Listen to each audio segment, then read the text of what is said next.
अन्नदान करने से पुण्य तो बहुत अधिक मिलता है, इसमें कोई संदेह नहीं।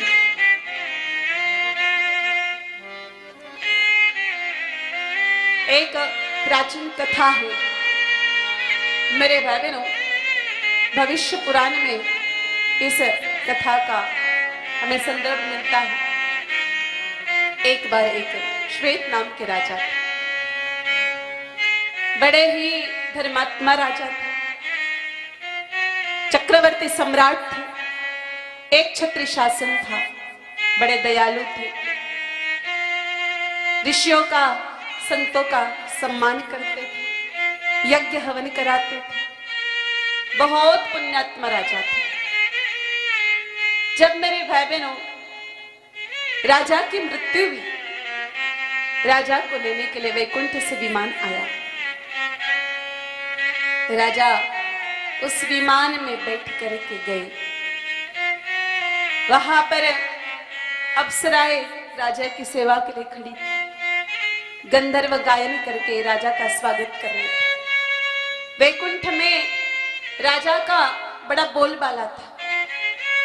देवराज इंद्र भी राजा को बड़ा सम्मान किया करते थे। राजा बड़े प्रसन्न थे, लेकिन मेरे भाई बहनों एक थोड़ी सी उनके जीवन में कमी थी। जब उनको भूख लगती थी, क्षुधा के मारे वो व्याकुल होते, तो वो धरती पर आकर के खुद का ही मांस खा के जाते। उनकी जो लाश उसे खा के जाते, और दैवी प्रभाव से उस लाश का मांस कम नहीं होता था, खा के चले जाते, वापस वो बढ़ जाते। बड़ी विचित्र ये बात रोज हो रही थी, मन से वो संतोष नहीं हो पा रहे थे। समय बहुत बीता। एक दिन मेरे भाई बहनों वो बड़े दुखी हुए और प्रभु से कहा, प्रभु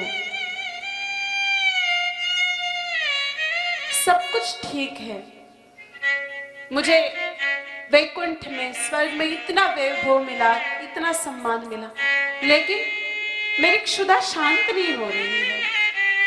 वो मांस खा खा करके मुझे घृणा आ रही है। प्रभु मुझे सब कुछ मिला, लेकिन मुझे खाने को क्यों नहीं मिल रहा है? कहा, राजा आपने अपने संपूर्ण जीवन काल में बहुत नेक काम किया, आपने यज्ञ भी किया, आपने संतों का सम्मान भी किया, आपने पूजा पाठ भी बहुत किया, लेकिन आपने दान भी बहुत किया, लेकिन अन्नदान नहीं किया। इस वजह से कहीं ना कहीं आप यहाँ पर भोजन के लिए तड़प रहे हैं।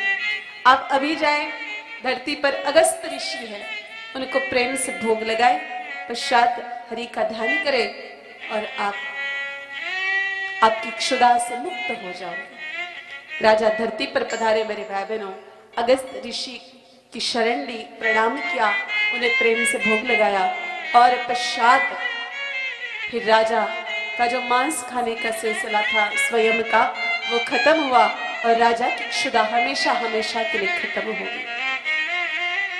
तो अन्नदान की बड़ी महिमा है। अन्न मेरे भाई बहनों आधार है जीवन का, अन्न ही प्राण है। एक तरफ से देखा जाए तो अन्न से ही प्राण की उत्पत्ति होती है, जीव की उत्पत्ति होती है। मेरे भाई बहनों लेकिन अगर कोई दिखावे के लिए खिला रहा है या कोई गलत भाव से खिला रहा है, तो उसका भी कहीं न कहीं पाप लगता है। खिलाने वाले का सारा पाप खाने वाले के माथे पर आ जाता है।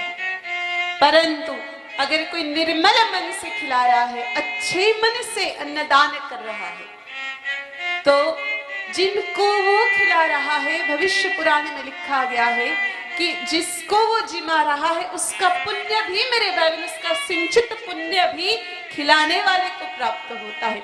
एक वो मन से तृप्त होगा, संतोष हो जाएगा, उसके मन में वो पुण्य तो अलग मिलता है, लेकिन जिसको खिलाने जा रहे हैं उनका भी पुण्य खिलाने वाले को मिलता है।